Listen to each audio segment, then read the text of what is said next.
আধার card নিয়ে এবার বড় ঘোষণা করল unique identification authority of India অথবা ইউআইডিএআই। কারোর কাছে যদি আধার কার্ড 10 বছর অথবা তারও আগে তৈরি হয়, তাহলে সময় হয়ে গেছে আধার কার্ড আপডেট করার। ইউআইডিএআই জানিয়েছে, প্রতি 10 বছর অন্তর আধার কার্ড আপডেট করা বাধ্যতামূলক।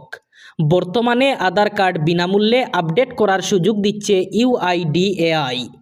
আগামী 14 জুন পর্যন্তই এই বিনামূল্যে আপডেটের সুবিধা মিলবে। ডেডলাইন পার হয়ে গেলে গ্রাহকদের নির্দিষ্ট ফি দিতে হবে আধার কার্ডে তথ্য আপডেট করার জন্য। যদি কেউ আধার কার্ড আপডেট না করেন তাহলে ব্যাংকের কাজ আটকে যেতে পারে। এছাড়া সরকারি ভাতাও আটকে যেতে পারে।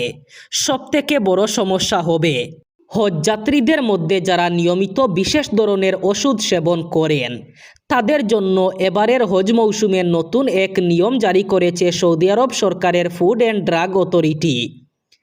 নতুন এই নিয়ম অনুযায়ী কোনো হজযাত্রী চাইলে তার সঙ্গে সর্বোচ্চ 30 দিনের প্রয়োজনীয় ওষুধ বহন করতে পারবেন। সংস্থা জানিয়েছে, বিশেষ উপাদানে তৈরি এসব ওষুধ সঙ্গে রাখার জন্য হজযাত্রীদের অবশ্যই আগাম ক্লিয়ারেন্স পারমিট অথবা ছাড়পত্র গ্রহণ করতে হবে। আবেদনের জন্য হজযাত্রীর পাসপোর্টের কপি, গত 6 মাসের মধ্যে ইস্যু করা বৈধ মেডিকেল প্রেসক্রিপশন অথবা রিপোর্ট এবং ওষুধের মোড়ক সহ পরিষ্কার ছবি জমা দিতে হবে। প্ল্যাটফর্মে চলন্ত ট্রেনে উঠানামার সময় দুর্ঘটনা রুখতে এবার বড় পদক্ষেপ নিতে চলেছে রেলরক্ষী বাহিনী। এবার থেকে এই ধরনের ঝুঁকিপূর্ণ আচরণকে সরাসরি শাস্তিযোগ্য অপরাধ হিসাবে ধরা হবে। এতদিন অধিকাংশ ক্ষেত্রেই যাত্রীদের সতর্ক করে ছেড়ে দেওয়া হতো, তবে নতুন নিয়মে ঘটনাস্থলেই জরিমানা করা হতে পারে। রেল সূত্রের খবর, রেল আইনের 156 নম্বর ধারায় চলন্ত ট্রেনে উঠা অথবা নামা বিপজ্জনক এবং আইনত দণ্ডনীয়। সেই নিয়মকে আরও কঠোরভাবে কার্যকর করার সিদ্ধান্ত নিয়েছে রেলরক্ষী বাহিনী। জানা গেছে, এবার থেকে ধরা পড়লে সর্বোচ্চ 2000 টাকা পর্যন্ত জরিমানা গুনতে হতে পারে যাত্রীদের। তামিলনাড়ু বিধানসভা নির্বাচনের ফলাফল প্রকাশের পর দাক্ষিণাত্যের এই রাজ্যে এক বেনজির সাংবিধানিক সংকট তৈরি হয়েছে। একক বৃহত্তম দল হিসাবে সরকার গড়ার সুযোগ চেয়েও রাজ্যপাল রাজেন্দ্র বিশ্বনাথ আর্লেকরের কাছ থেকে কোনো নিশ্চয়তা পাননি তামিলাগা বেট্টি কোজাগম অর্থাৎ টিবিকে প্রধান বিজয় থালাপাতি। এই পরিস্থিতিতে হারানো জমি বাঁচাতে চিরশত্রু ডিএমকে এবং এডিএমকে হাত মেলাতে পারে বলে গুঞ্জন শুরু হয়েছে। কংগ্রেস ইতিমধ্যেই বিজয়কে সমর্থনের কথা জানালেও রাজ্যপাল অনর তার সাফ কথা, 118 জন বিধায়কের লিখিত সমর্থনপত্র না থাকলে তিনি টিবিকে সরকার গড়ার আমন্ত্রণ জানাবেন না। এই অচলাবস্থার মাঝেই বিজয় কড়া বার্তা দিয়ে জানিয়েছেন, রাজ্যপাল যদি একক বৃহত্তম দল হিসাবে তাদের সুযোগ না দেন, তবে টিবিকের 107 জন বিধায়কই একযুগে পদত্যাগ করবেন।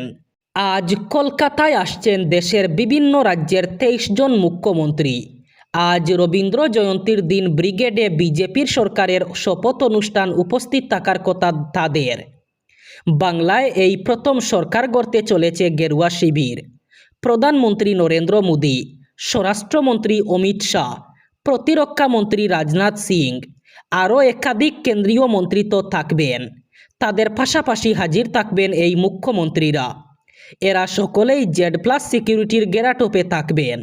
পুলিশ প্রশাসনের কর্তাদের মতে এর আগে পশ্চিমবঙ্গে এতজন মুখ্যমন্ত্রী কখনো আসেননি।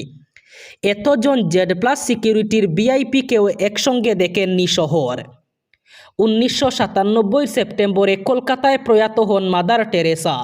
সেই সময়ে একসঙ্গে বহু ভিআইপি এসেছিলেন কলকাতায়। এরপর এমন জমায়েত আর হয়নি। অসমে সাইবার অপরাধ দমনে আরও এক বড়সড় সাফল্য পেল পুলিশ। বরপেটা জেলার কলাগাছিয়া এলাকায় বিশেষ অভিযান চালিয়ে বিপুল পরিমাণ সন্দেহভাজন সামগ্রী উদ্ধার করেছে পুলিশ। জানা গেছে, অভিযানে উদ্ধার করা হয়েছে 80টিরও বেশি এটিএম কার্ড, প্রায় 50টি মোবাইল ফোন, একাধিক কিউআর কোড ও নগদ প্রায় 4 লক্ষ টাকা। ঘটনার সঙ্গে জড়িত থাকার অভিযোগে মাসুদ জিন্নুল আহমদ নামের এক ব্যক্তিকে আটক করা হয়েছে। আটক ব্যক্তিকে জিজ্ঞাসাবাদ করে এই সাইবার চক্রের সঙ্গে আর কারা জড়িত রয়েছেন তা খতিয়ে দেখছে তদন্তকারী দল। পুলিশের অনুমান, দীর্ঘদিন ধরেই একটি সংঘবদ্ধ চক্র সাইবার প্রতারণার সঙ্গে যুক্ত ছিল। ঘটনার তদন্ত অব্যাহত রয়েছে।